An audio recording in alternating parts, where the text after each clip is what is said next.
Bismillahirrahmanirrahim. Assalamualaikum warahmatullahi wabarakatuh. Halo wargi pemilih, ketemu lagi kita di episode podcast Ngopi Dulu, Ngobrol Pintar Demokrasi dan Kepemiluan. Wargi pemilih, kita bertemu di episode yang sangat-sangat spesial. Kenapa spesial? Tentu saja dengan bintang tamu di episode kali ini spesial, tentu saja di antara semua bintang tamu yang spesial.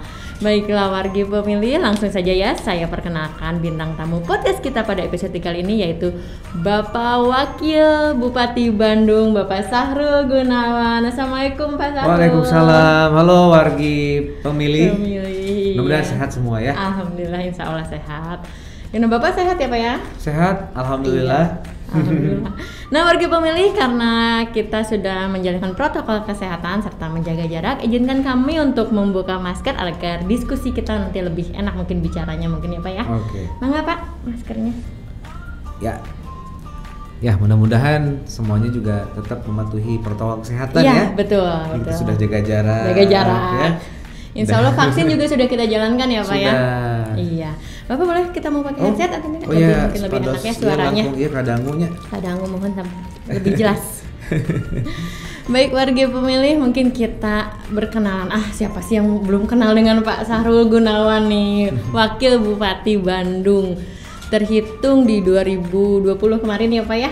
Ya di pemilihan di 2020 tanggal 9 Desember dan dilantik akhir April. 28 April. Ya.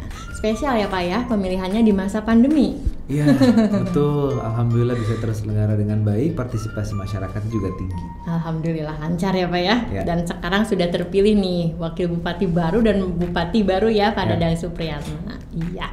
Nah, wargi pemilih, mungkin nih Pak kita berkenalan dulu nih ya sebelum kita masuk ke diskusi. Banyak penasaran nih, kenapa sih seorang Bapak nih Sahrul Gunawan, siapa sih yang tidak tahu berminat atau berkecimpung nih sekarang ke dunia pemerintahan politik gitu. Kenapa nih Pak? Boleh dong cerita sedikit aja sejarahnya nih. Iya, jadi ya saya dengan kegiatan sosial kemasyarakatan sebelumnya juga selain menjalani bidang keartisan, itu memang saya senang lah ya. Itu salah satunya dengan saya mendirikan yayasan, sekolah menengah kejuruan pariwisata, terus dengan KBIH sampai akhirnya mengembangkan menjadi travel agent di bidang umroh dan haji, dan ingin rasanya ada di kegiatan sosial kemasyarakatan yang lebih luas cakupannya dan ada kebermanfaatan. Saya kira apa yang menjadi kepercayaan dari masyarakat ini satu hal yang harus saya syukuri, dan alhamdulillah dalam kontestasi pemilihan bupati wakil bupati 2020 kemarin berhasil memenangkan, dan sekarang tinggal saatnya kita bisa membuktikan kepada masyarakat kontribusi apa yang bisa diberikan. Dibuktikan ya Pak ya setelah terpilih gitu ya. Memang berat karena situasinya di saat pandemi yang tidak leluasa untuk kita berbuat, namun keterbatasan itu tidak menjadi halangan, dan kita terus melakukan perbaikan di sana sini, program janji politik yang bermanfaat bagi masyarakat. Iya. Justru setelah terpilih ini ya Pak ya, turun langsung ke masyarakat itu lebih berasa ya Pak ya.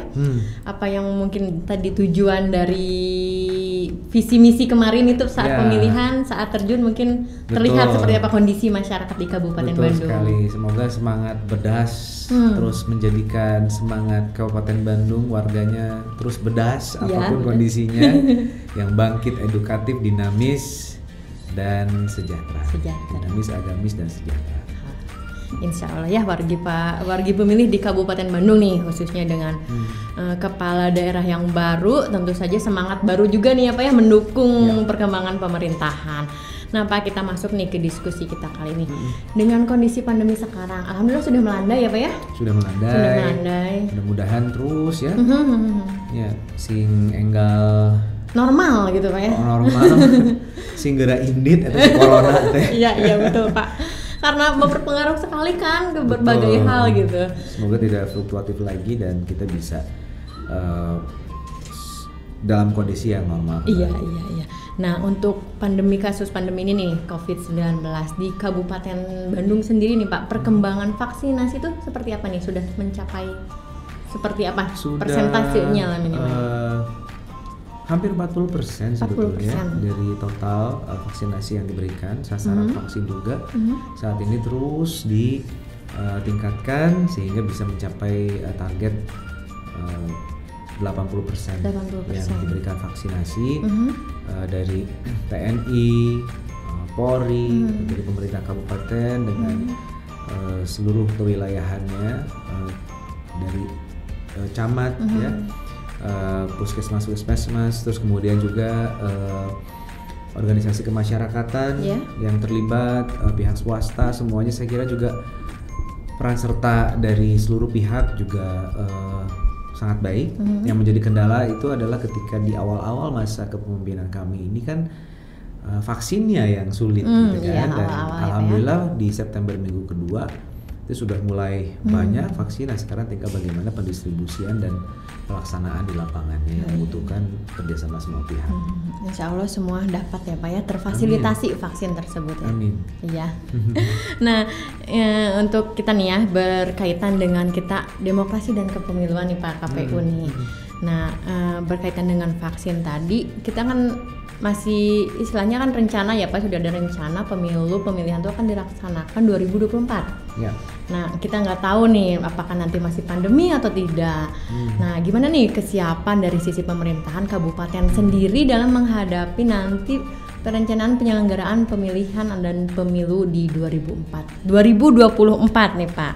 Mungkin dari sisi ya anggaran mungkin ya garis besarnya Pak, dari aspek infrastrukturnya atau mungkin sinerginya dengan berbagai pihak mungkin. Ya, dengan adanya pemilihan kepala desa saat ini bisa dibilang ini pemanasan lah. Oh iya. Ya alhamdulillah sudah mendapatkan izin untuk pelaksanaan pilkada di 20 Oktober di 49 desa yang akan melakukan pemilihan kepala desa. Dan untuk anggaran ya dari tahun anggaran 2022 sampai dengan anggaran 2024 ya memang sudah diusulkan untuk dianggarkan biaya pemilu.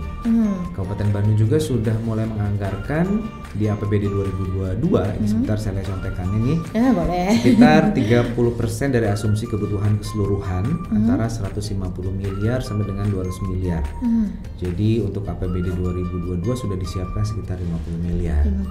Karena memang ini kita tidak boleh main-main untuk pelaksanaan pemilu untuk di berikutnya dan tentu tidak akan bisa berjalan tanpa anggaran yang dialokasikan. Kemudian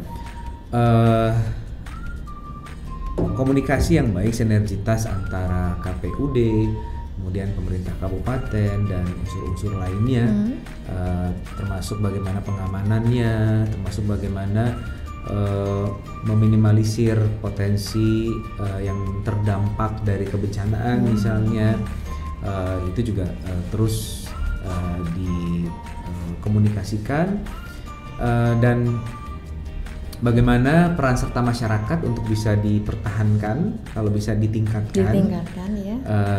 Dan ini juga sangat relate dengan jalannya pemerintahan saat ini.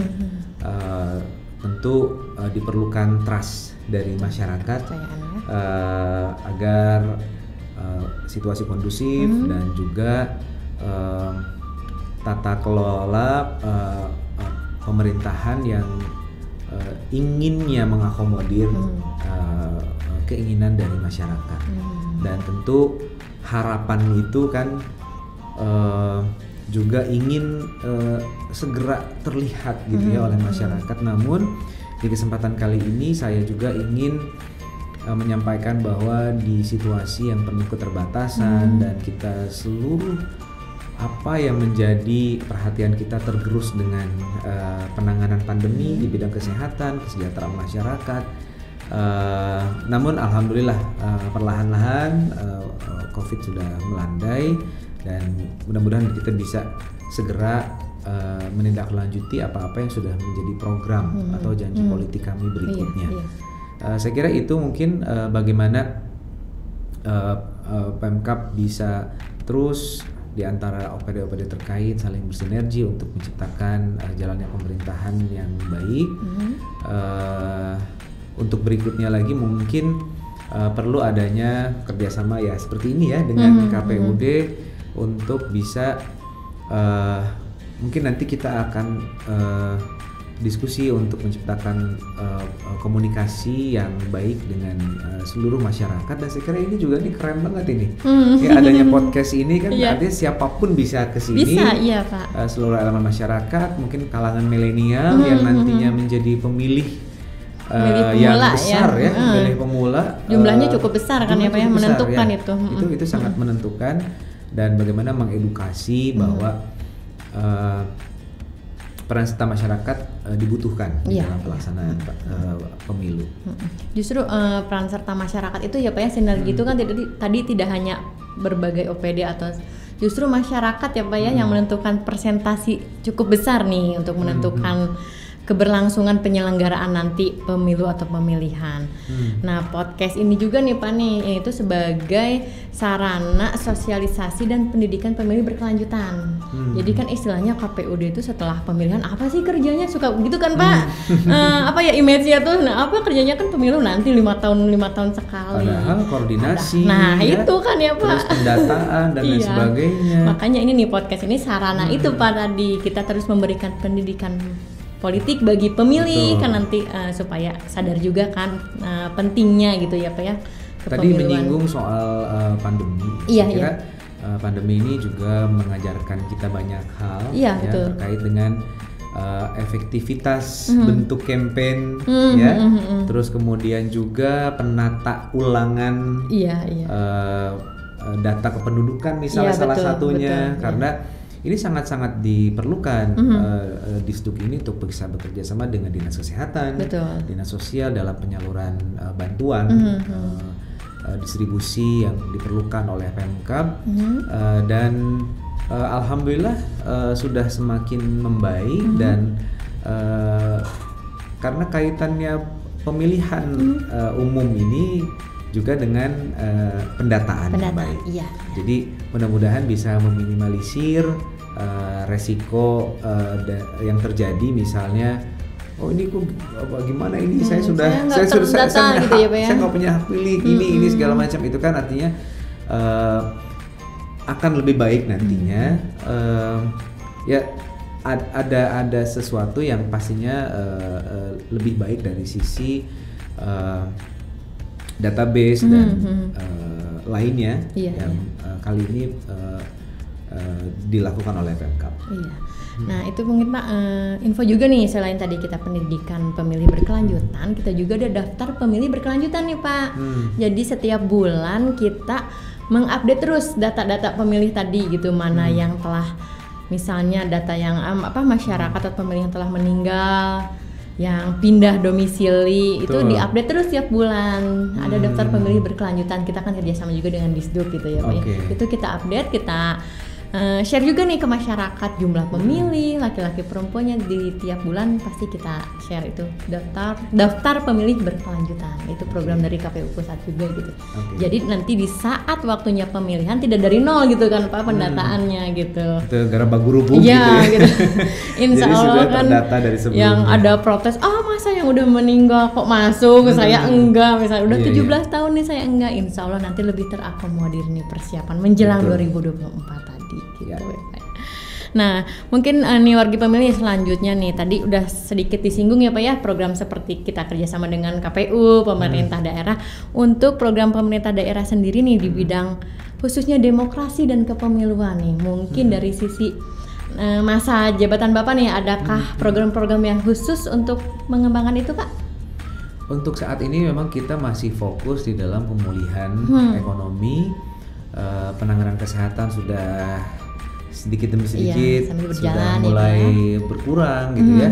Dan sekarang bagaimana pemberdayaan masyarakat di UKM, lalu kemudian sekarang dengan tingkat kesejahteraan masyarakat yang pastinya terpengaruh akibat pandemi ini, penciptaan lapangan pekerjaan, bagaimana juga berdampak terhadap industri yang ada gitu. Lapangan kerja yang semakin menurun gitu ya. Terus bagaimana dengan para lulusan-lulusan yang fresh graduate ini, ya artinya itu sangat berhubungan, sambil paralel juga masalah data kependudukan tadi yang nantinya bisa disinkronkan dengan KPU. Gitu. Saya kira kayaknya mulai riuhnya tahun depan kayaknya. Iya sih Pak. 2022 ya. 2022 akhir kayaknya. Kita juga kan insya Allah mulai tahapan tuh 2022. Iya. Tekarawas ya waktu iya, Pak. Jadi kan orang mikir 2024 masih 4 tahun lagi, nggak akan kerasa Pak. Tapi nanti kita akan lihat coba bagaimana wacana akan mundur pemilu yang nantinya juga pasti terkait dengan pilkada, pileg gitu ya. Ya kita lihat saja nanti, kita tunggu instruksi dari pusat seperti apa. Sampai saat ini kan masih rancangan-rancangan ya Pak ya. Nu penting masing sareha. Nah iya itu betul. Sing dikiatkeun menghadapi situasi apapun ya, insya Allah kapayona langkung marajeng deui lah gitu ya. Betul. Siap. Terus pokoknya wargi pemilih dukung lah program-program pemerintah ya Pak ya, itu yang utamakan, sehingga kan kita juga bisa insya Allah berkembang bersama gitu. Kan ya, pemerintah tanpa masyarakat apa artinya gitu kan ya istilahnya Pak ya.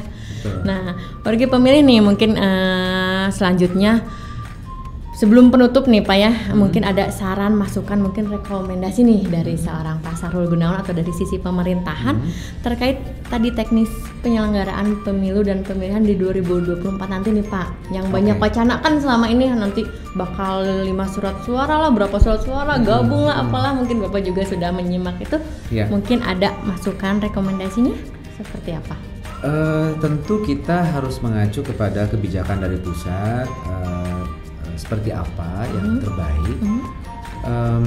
Hanya mungkin dari penyelenggaraan kemarin itu pileg dan pilpres digabung itu, saya kira ada confuse ya, dan efek dari euforia di salah satu pemilihannya tersebut gitu ya. Namun kan kita juga tidak bisa melakukan sesuatu yang berseberangan dengan kebijakan dari pusat, karena mungkin efisiensi anggaran dan lain sebagainya. Namun saya kira itu perlu dikaji kembali. Terus kemudian juga untuk next ya, karena tadi kita sempat menyinggung soal millennials karena nanti banyaknya pemilih itu pemilih millennials, dan kita jangan sampai lost di situ. Keikutsertaan masyarakat jadinya berkurang. Mungkin perlu pendekatan kepada milenial. Saya kira ini sudah cukup mewakili. Kaos yang diberikan ke saya juga ini sudah milenial sekali. Kekinian gitu ya Pak ya. Sudah kekinian gitu ya. Dan berpolitik, berdemokrasi perlu diedukasi kepada masyarakat, khususnya di usia-usia pemilih baru, pemilih pemula yang akan ikut serta, sehingga mungkin dari misalnya si calon legislatif yang mewakilinya, terus kemudian dari kepala daerah yang dipilihnya, dan juga mungkin kalau di pilpres profil dan lain sebagainya mengenai siapa yang akan dipilih itu perlu ada strategi-strategi yang lebih baik ya. Diberikan pola pendidikan yang santun, yang berbeda itu baik gitu ya, sehingga tidak panas gitu. Iya, betul. Dan karena lumayan ya, sekitar berapa 20% mungkin ya. Iya, pemilih pemula itu. Iya, cukup nantinya tinggi Pak angkanya. Tinggi, ya. Ini saya kira juga menentukan di dalam stabilitas nantinya situasi saat pemilu nantinya, sehingga jangan sampai para millennials ini dijadikan sebagai objek dari kepentingan-kepentingan yang tidak kondusif dampaknya terhadap penyelenggaraan pemilu. Saya kira itu mungkin. Lebih ke titiknya pemilih pemula tadi ya Pak ya, karena itu istilahnya bibit gitu. Bibit itu kan. Kan kita mengharapkan mereka-mereka ini, anak-anak muda ini bisa menjadi pemimpin-pemimpin yang hebat. Betul. Menentukan gitu ya dari istilahnya usia dini, usia masih polos gitu kan. Tapi kita berharap tidak sampai terjerumus gitu, mereka juga bisa membantu kita juga gitu ya, KPU, pemerintah, untuk menyukseskan tadi penyelenggaraan pemilu dan pemilihan ke depannya. Betul. Mungkin Pak ada yang disampaikan lagi, mungkin pesan-pesan untuk kita khususnya KPU gitu, bersinergi dengan pemerintah Kabupaten Bandung, khusus mungkin pesan ke KPU ini. Saya kira tidak ada yang perlu saya sampaikan nanti dianggapnya mengajari, tapi justru ini sudah pembuktian. KPU di Kabupaten Bandung ini sudah melewati berbagai masa-masa yang besar ujiannya, termasuk terakhir itu di Pilkada yang saya juga sebagai salah satu kontestannya. Itu sangat lancar dan sudah sangat baik. Mudah-mudahan nanti kedepannya bisa lebih baik lagi, dan ada komunikasi yang baik dengan Pemkab dari mulai saat ini sampai dengan nanti. Pasti iya. Mungkin Bapak obrol-obrol kita kalau terus dibahas bakal panjang ya Pak ya. Tapi kita cukupkan sampai di sini nih Pak Wagub, juga mungkin ada agenda lain mungkin ya di hari ini. Kita sangat berterima kasih nih Pak atas waktunya, apresiasinya, udah berkenan hadir di podcast Ngopi Dulunya KPU Kabupaten Bandung. Dan udah nyoba kopinya ya Pak ya? Mantap, Nanti di depan juga kita ada library and coffee cornernya khusus gitu Pak. Kita ada perpustakaan sama tempat kopi itu khusus gitu. Boleh kapan nanti. Saya mau nongkrong lagi ya? Boleh Pak, boleh, ditunggu banget. Di Antos Mangga, pada ngopi di KPU kita siap. Ada baristanya kita Pak. Oke, siap. Bapak sekali lagi hatur nuhun ya, wargi pemilih juga suatu kehormatan ya kita kedatangan Pak Wakil. Semoga semuanya sehat-sehat. Amin. Tetap jaga prokes. Ya, sekarang sudah mulai PTMT, terus kemudian sudah mulai berkegiatan, semuanya sudah mulai aktif tapi lagi. Mohon tidak menjadi euforia, tetap harus dengan kesadaran bahwa saat ini kita harus tetap menjaga kesehatan demi kebaikan bersama. Betul. Terima kasih. Ya, Assalamualaikum. Waalaikumsalam. Wargi pemilih, demikianlah episode kita ngobrol-ngobrol seru bersama Wakil Bupati Bandung Bapak Sahrul Gunawan. Nah, sampai ketemu ya kita di episode selanjutnya. Jangan lupa selalu mengikuti podcast Ngopi Dulu, Ngobrol Pintar, Demokrasi dan Kepemiluan KPU Kabupaten Bandung. Wassalamualaikum warahmatullahi wabarakatuh.